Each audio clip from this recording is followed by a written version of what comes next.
Welcome everyone to Sunday Morning Coffee with Caryn, episode 54. We are here live on Facebook, getting ready. Oh, the sun is in a weird spot today, so just have to roll with it.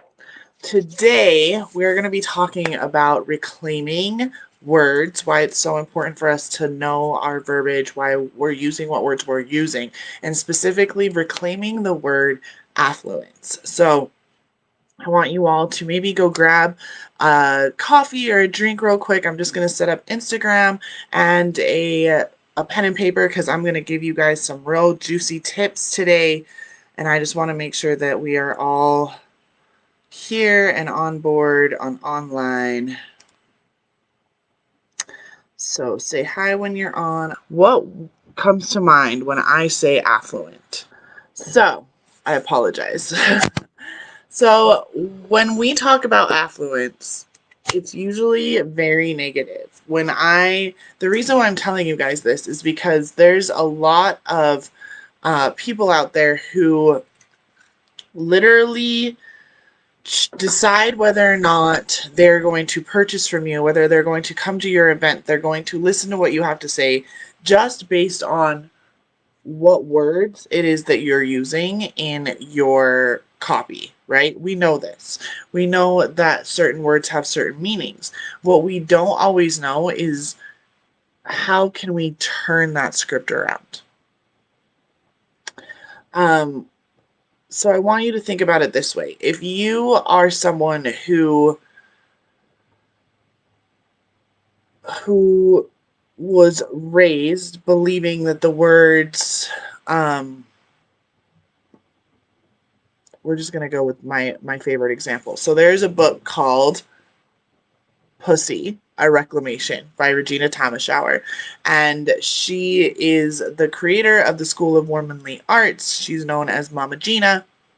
And she is someone that is all about really embodying the courtesan, which is the muse, if you think about it this way, the muse of the Renaissance and a little afterwards in the 1700s. So the courtesan being the sacred prostitute as well. So I'm telling you this because we've had to come so far in changing the words. The words that we currently use in our language do not often reflect what their original meaning were, like at all. Or the word has become like it's a negative word. So if you call someone a pussy, it's not a compliment, right? And yet, when you look at the whole anatomy, which is what this book is about, if you look at the entire female anatomy, okay, the outside of it is called the vulva, but the inside of it's called the vagina, and then there's the uterus, and there's all the rest of it. Like, there's not just one term that quickly and succinctly puts together the entire female anatomy better than pussy. There's just not. So, all of a sudden Nicki Minaj's song is like in my head. WAP. Anybody know the WAP? Thank you. This is my tiara from the goddess ritual or the goddess retreat that I was at in Lionsgate. So where all of this started. So affluence being, I'm going to talk about that in just a second. So we're reclaiming words. So Pussy, a Reclamation. The book is freaking amazing. If you are a woman, you should be reading this book. Yeah. She teaches you how to pussify your house. And what does that mean? It just means to make it super pleasurable.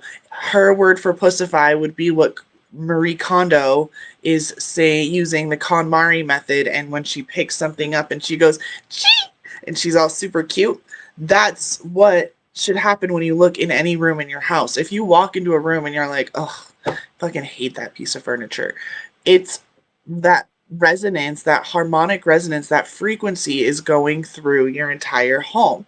So It's your job. I'm always telling you that it's your job. It's your choice to be either living in a situation that you don't like and you resent every single day, which creates certain energy patterns and habits, or that you decide that you're going to change the rhetoric, change the story, and do something different, right? So, like me, like shifting. Ooh, I just need to shift. Okay, sorry. um, so the word, so the tiara. The tiara comes from the goddess retreat that I was at, where I met Megan and Olivia, who are the co-creatrixes with me in Affluence, the gateway to bliss, the Dragon's Retreat you guys have been hearing about. So it's not called the Dragon's Retreat, it's called Affluence, a gateway to bliss, is what we're really teaching you. And we're teaching it from this space of what affluence originally means. So affluent, as early as like the 1500s, meant abounding in and copious, of God's grace flowing to. So like affluence, so in with liquid, so a flowing. How many of us are always talking about being in the flow of God's grace? Okay, both senses now. And so now it's saying that, but it says both of those senses are now obsolete, because now it means it comes from the Latin affluentum or affluens, meaning abounding, rich, or copious, literally flowing towards. Present participle of affluere, flow toward, from the assimilated ad to and flor, to flow. The special sense of abounding in wealth or possession is from 1753. So in 1753, which we can find these Latin words far before that. It comes from the Latin affluentum or affluens, which means abounding, rich, or copious, literally flowing toward. That's what affluence actually means. So when you come across someone like me who's teaching you how using the most ancient form of magic, which is dragons. Hold on 1 second, please. Thank you, my beautiful, loving husband. It's okay. Thank you. Right?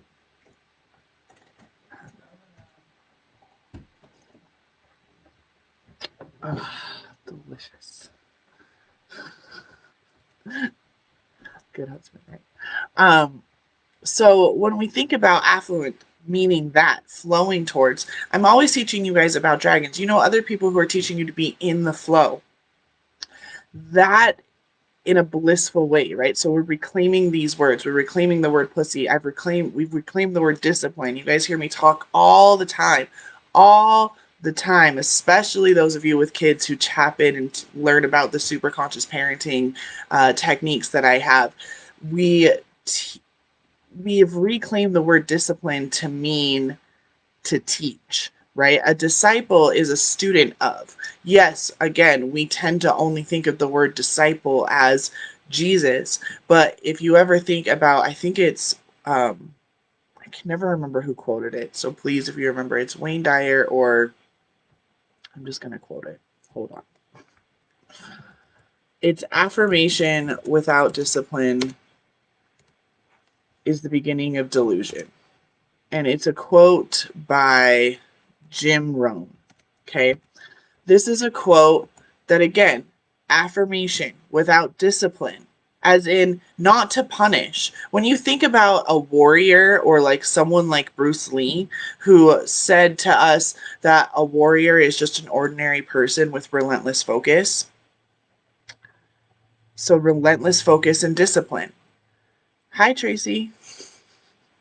Hello, everyone. Bruce Lee, a warrior. So what do I teach you to be? I teach you to be a energetic Olympian, to have the focus of a warrior in all areas of your life, so that you can decide and choose if you're going to be turned on or turned off, if you're going to be able to feel the sensations within your body as pleasure or as pain, because we live in duality. I'm dressed up all today like a goddess to show up for you right now, which is not something I normally do on on Sundays, because this is the embodiment that I'm feeling inside of me. This would be the external representation that would be the most, obvious to other people of how I feel inside every single day, because I feel in the flow with the universe. When you're in your goddess, when you're in what I call your dragon energy, because I am much more about destroying the old ideals, right? What did I say? The current idea when we think of affluent as, money is ruining the environment. If you were to Google the word affluence and you click on the news tab, it is not used in a positive way at all. Like, at all. So, part of our jobs that so many people seem to miss is that it's the work that we're doing here, the great work of alchemizing the global shadow into the fuel necessary to move an entire planet into higher dimensions of consciousness without the entire population being destroyed in the process. We have to reclaim words that have been bastardized. The word affluence has been bastardized the same way the word discipline was. Discipline does not mean to punish. So here's a book that I recommend all of my clients who are parents read. There's actually 3 of them, but I'll recommend this one here. It's called No Drama Discipline. And that is what the whole book is about. It's about taking the idea of discipline, everything that you know about how to raise your children and what do we want them to do when they're not behaving. We don't want to show them that when they misbehave, they get put in timeout and they get put into solitary confinement.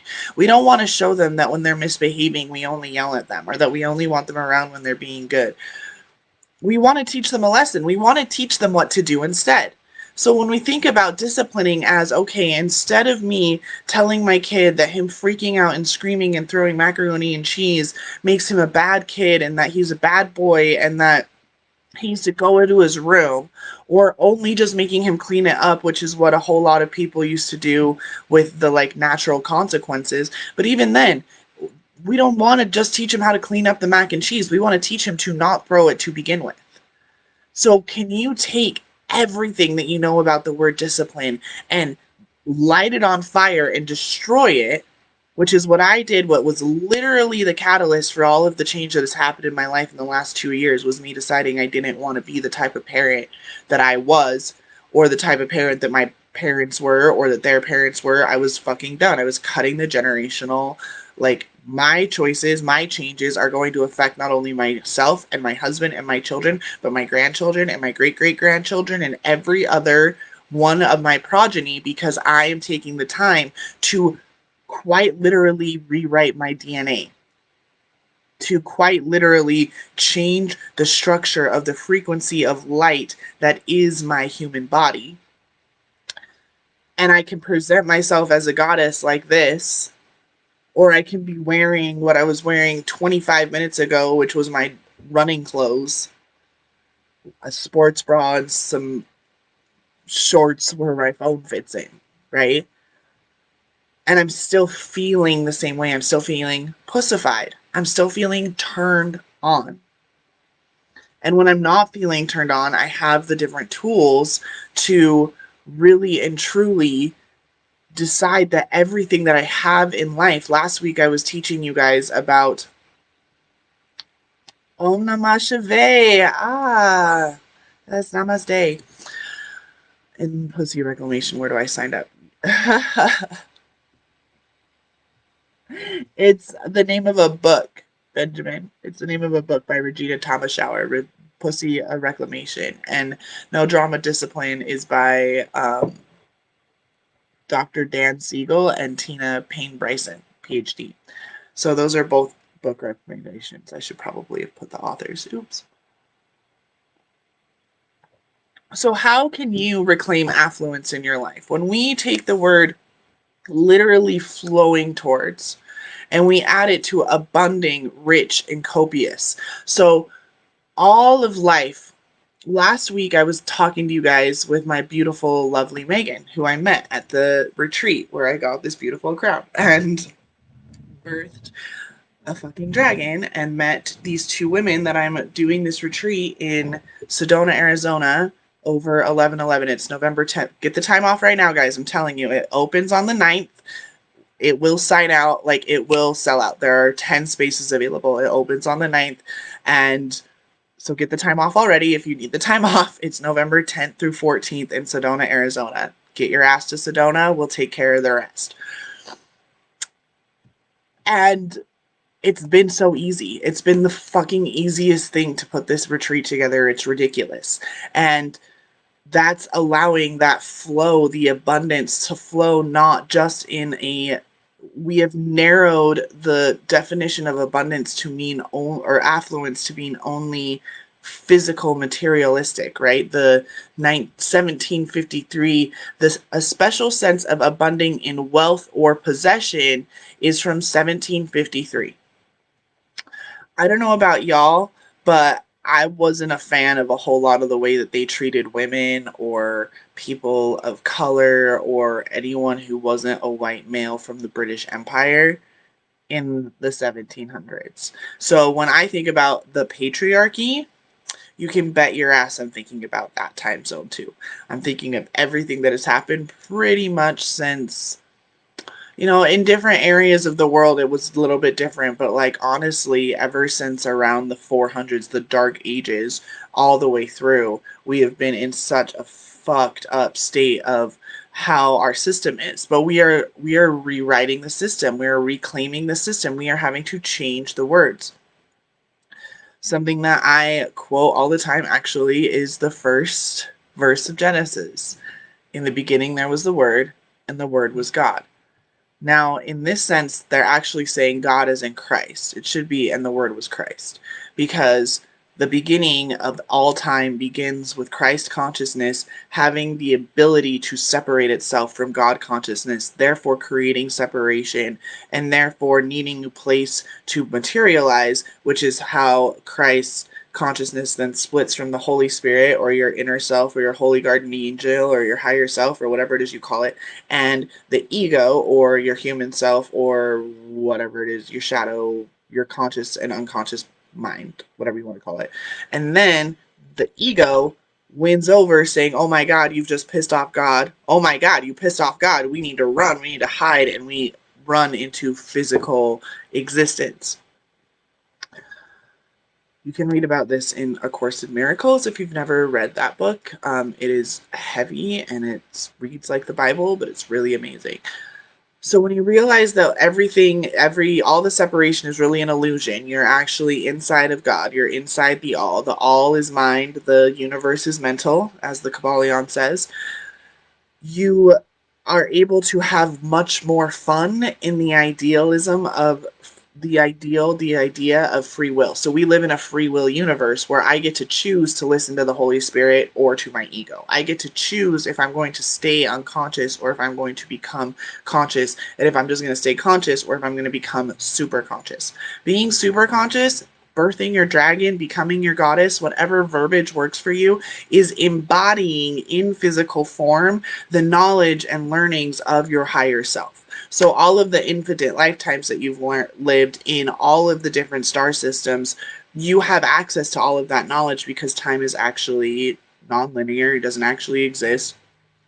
And you can go into a meditative state, or you can be in the middle of having a conversation, and you can have a moment of remembering from a past life that happened 10,000 years ago on a totally different fucking planet, and it's still true because you remember it, and you are so in alignment, so affluent in the flow of the energy exchange between your higher consciousness and your human form that you know it to be true, therefore it is true, therefore you are imbuing truth into the grid and helping create the tidal wave necessary for the massive change that we need on this planet. Not a single person that finds me on my live streams is even capable of finding me until they're ready to hear this message. Because what I'm teaching you is it's time to destroy all that it is that you think that you know about who you are, what you are, and how you serve.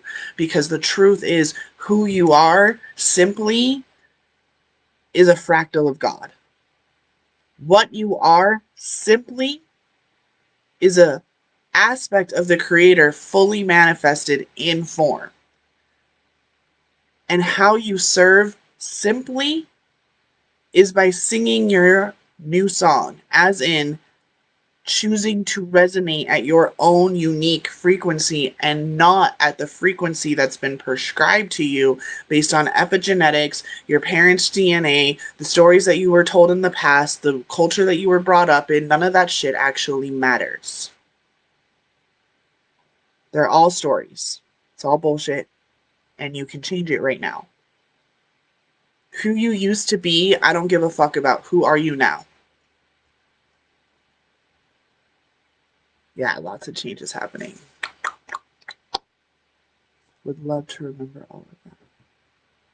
Yeah, remember it all. Remember all of the parts of who you really are, and then you can embody it. I have dress up like this so that on the days that I just cannot get out of my human funk, I can get dressed up like this and stand in front of my full-length mirror and say mirror mantras to myself and see myself fully embodied, and then slowly take off piece by piece and just be standing totally naked, no makeup on, and still being able to see that sort of beauty and radiance and bliss. When I do my like, I don't have any like foundation on right now. I only use like cleanser and lotion. I have an amazing, you guys want to, just gonna plug at Amy Wall here real quick. Amy Wall, I'm pretty, it's timelightpro.com if you guys want some like delicious living consciousness skincare. That's where you need to go. I was also talking about something else earlier that I wanted to refer you to. Oh, so we were talking about last week the art of receiving and realizing that you are always receiving life. And I put that week's episode as well as a PDF that Megan put together of some journal prompts and a 7-minute receiving activation on this. So this is a free PDF gift from me to you, the art of receiving. Skincare. Yeah, the skincare is, she's fucking amazing. The crown I actually got Carla at my goddess retreat. So Kelsey Frazier. Look at me just plugging all my women. She channeled and created this for me specifically. So if you've seen any of the pictures of me out in the salt flats where I'm a dragon, you can see the big horns, but this crown was actually in front of it. Everyone else was just wearing their crown. I was very clearly birthing a dragon and not a goddess. Dragons are older than goddesses. I don't know how to say. Holding frequency is what I do. I hold the frequency for gods and goddesses to be born and or to be remembered, for you to remember it. Right, my skin, it's ridiculous right now. And my camera does not, like, I'm on my computer. It's ridiculous, my skin. You are a wizard. I've only been using these products, guys, for like a week.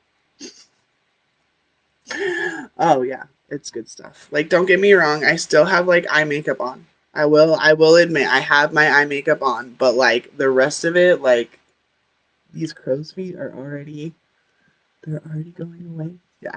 She's a fucking wizard, guys. Oh, affluence. How can you be affluent in your life? Being in the flow. So allow yourself. Love Amy Skin. Thank you for correcting me, Amy, and coming on here and posting the correct thing. Yeah. Sorry, I'm just gonna. There we go. That's the correct one, guys. Follow Amy's comment, not mine. You have to receive. You have to know the art of receiving. There is so much life that we are not allowing ourselves to live because we're so afraid of allowing ourselves to receive life in all of its forms, right? Like my dog got an infection on his neutering site because I wasn't being a good enough dog owner. I didn't understand the like severity of really keeping that fucking cone on him nonstop. And instead of, oh, now I have another 10 days without going on the mountain. Oh my God, now it's going to be cold, which I did allow myself to sort of fall into for about a day. No, I live on a hill. I live on a giant fucking hill. I can get steps in and get incline in. My whole neighborhood is a hill. I can do multiple hills if I want to by going up and down and weaving in and out of the neighborhood. So making the adjustments, right? Where when you are in the flow, when you are affluent in all areas of your life, right? Affluent in your relationship with anyone, any relationship, your romantic relationship, your kids' relationship, the relationship with the principal, when the relationship with the grocery store clerk, the relationship with your governor, the relationship with your doctor, any relationship can have this like, I am a motherfucking goddess. I am a dragon. Like I am unfuckwithable. I am always emanating my highest frequency. I am always choosing the path for my highest good. And I don't care if it makes you uncomfortable that I'm so happy all the time. I don't care if it makes you uncomfortable that my life is fucking amazing. They've bastardized the word affluence to make us feel bad so that more people don't work towards becoming affluent. But I can tell you the people that are affluent don't feel bad about being it. It's only the people who aren't who then get angry and are like, oh, affluence is killing the planet. No, greed and corruption and bullshit fucking regulations that are actually helping corporations and harming the little guy who is trying to make an actual change in the world. The things that the Dems don't want to repeal because they're so afraid of repealing any regulations. Well, the regulations are what killing the fucking planet. Regulations, corruption, greed, those things are killing the planet. Affluence is not killing the motherfucking planet. It's not. Affluence is actually what's going to change it. When we decide that we get to be spiritual as fuck, that we get to have our mantras and our malas and our crystals, as well as our gold and our, like, this is an antique pure silver and gold necklace from my family that's a family heirloom that is quite literally to me priceless. There's no way in hell you are ever going to get me to sell this. My daughter will have it, then my goddaughter and my great. This is a fucking family heirloom. This is a mala, green Tara mala. This to me, right? It's fucking priceless to me. I paid like $300 for it, but it's priceless to me. This crown that was channeled and made specifically for me, I'm sure that there's a dollar amount to each one of these aura crystals and the lapis lazuli and the headband, but to me it's priceless, right? I walk around as a priceless work of art all the time, knowing, understanding that to someone else, that means nothing. It's totally worthless. What I teach is worthless. What I teach is poison. What I teach is killing the world. Blah, blah, blah, blah, blah. But I'm not listening to those people. I'm not listening to those voices. They are out here, and I don't give a fuck. Being in the flow, being affluent in monetary riches is amazing because of how much you can change the world. If we became less afraid of our money stories and stopped blaming the rich people and started doing the thing that we loved. I am a high-end coach. I have packages that are $50,000 that people pay me to work with me one-on-one to teach them how to astral project, to bilocate, to connect with their deep inner child, to connect to their creative genius because they have already gone through hell and back and they are ready to live heaven on earth. They know what hell is like. They're not trying to find someone that's going to help them walk through hell. It's time to live heaven on earth. It's time to embody it. It's time to create it. And the way you do that is by learning to hold the frequency of what it is you want to manifest. And what you want to manifest is affluence and prosperity and abundance and being in the flow with your higher self for the greater good of all people. Then you need to change the way you see the word affluent. So I did tell you I was going to give you 3 things. You guys know how I like to wrap it up and make sure that it's all put in a pretty little package for you. So if you haven't gotten your pen and paper yet, make sure you grab your pen and paper, come back and note the time. It's 32 minutes in. We're going to go 1, 2, 3. 3 things that you really today can do to increase the affluence in your life in all areas. Your sex life can be more affluent. You want to talk about reclaiming your pussy. You want to turn that shit on. You better be able to get over receiving if you're ready to have your sex life go to the next level, which, like, I'm just going to plug this real quick. We've been doing plugs already. VenusMatters.com. Oh my God. If any of you ladies are like me and are a gushing goddess, you know what that means. A nice, very, very comfortable with releasing in all the ways, get yourself one of these mats. We got ourselves, like, I'm about to order a second one because we're washing it because it's getting used and it's fucking amazing. So, you're welcome. Okay, how can you create more affluence in your life? Again, one more time, the definition of affluence that we're using is abounding, rich, copious, literally flowing toward.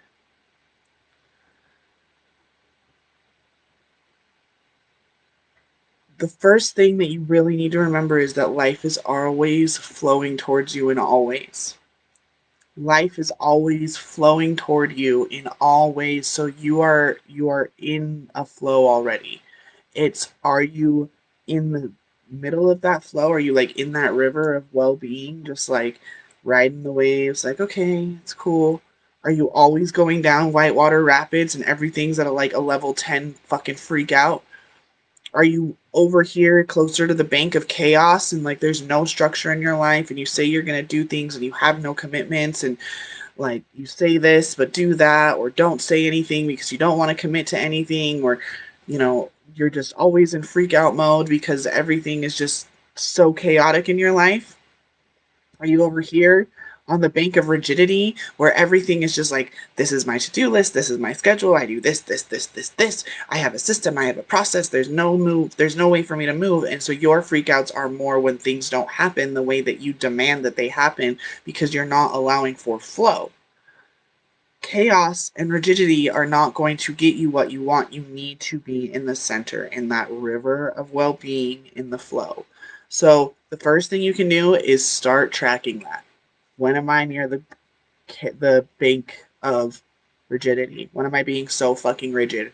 Like, especially with children. Again, guys, if you realize that you are doing certain things with your kids and you're just like, you feel shame, you feel guilt, you do the thing and then you walk away and you're eating Oreos with peanut butter in the bathroom and you're like, oh my God, why the fuck did I treat my child this way? There's probably a rigid, very rigid, deep down rooted belief that we need to pull out and peel out so that you can live more heaven. All of the shadows, all the things that are still lingering, they are pure fucking facts of your life. They are total facts that you're using as excuses to stay where you are instead of morphing them and changing them and taking that shadow and turning it into gold and using it as the fuel necessary, the lead, and turning it into gold and using it as the fuel necessary to create more heaven on earth. You're not going to do shit with a whole bunch of lead. If you can turn the lead into gold, you're also not going to do a whole lot with a whole fuck ton of gold sitting around. But when you start exchanging that gold for other things, for goods and services, then you are creating a cycle of change that expands beyond you, and therefore you're able to create heaven on earth. Okay? So the first thing, live within the river. Okay? Where are you? The second thing, When you notice yourself being rigid or being chaotic, I have no schedule, I have no content delivery system, my website's still a mess, I still need to do my dishes, blah, blah, blah, blah, blah. Take those things, those thought patterns, take the time to stop, drop, and alchemize. Listen to your dragon invocations, do your existential kink, swamp it out by dancing, what all the things, all of the millions of fucking things I teach you to do with dissolving. All of the things we're going to be teaching the women at Affluence at the retreat how to do. Because this is the part, this is where the relentless focus and discipline comes in. This is where Bruce Lee comes back in. A warrior is an ordinary person with relentless focus. Jim Rohn says, affirmation without discipline is the beginning of delusion. So are you deluding yourself into who you really are? Are you just playing dress up? Or are you actually showing up every fucking day and doing the work necessary to change that lead, to change the heaviness in your life into the gold of your life, into something lighter, something that's actually worth stuff to other people, and go out there and create and create and create a new life? 1, live in the river. 2, change lead into gold. 3, take that gold and go out here. So you go by the river and you're panning for gold. All you're coming up with is lead. I know the analogies and metaphors are all over the place, guys, but I know that also the reason why I use all of the different ones is because one of them will stick. And they're the same ones that I always use, so if today it didn't stick, then another post will come up and it'll make sense to you. And it'll really make sense to you if you come to Affluence, because it's going to be so fucking epic. We're having a goddess spa day, we're having a whole like dragon photo shoot, this epic sound bath, like whole like immersion, like almost like a sound concert. It's like not a short session. We're going to the vortexes and having shamanic journeys, and we're going to be having some really hands-on work as well. Like, how do you take everything that you're learning at this retreat and put it into your real life? So how do you bring it into the bedroom? How do you bring it into the boardroom? How do you bring it into your parenting? How do you embody a goddess who's still living a human life? That's what we're going to be teaching you. The gateway to bliss. Affluence, the gateway to bliss. Go get yourself the art of receiving free gift, and it will automatically get you on the list so that on the 9th you are the first ones to know. There are only 10 spots. There are 10 spots, okay? Like, please know and believe. The investment is $14,000, or if you, that's for 2 payments of $7,000 each, or if you pay in full, it's $11,111. So, putting that out there. I love you all. Have a beautiful, beautiful, beautiful fucking Sunday. Go live in some affluence. Find ways to pussify your house. Go read those books. Go play. Go enjoy. Happy Labor Day weekend. And I will see you all next week.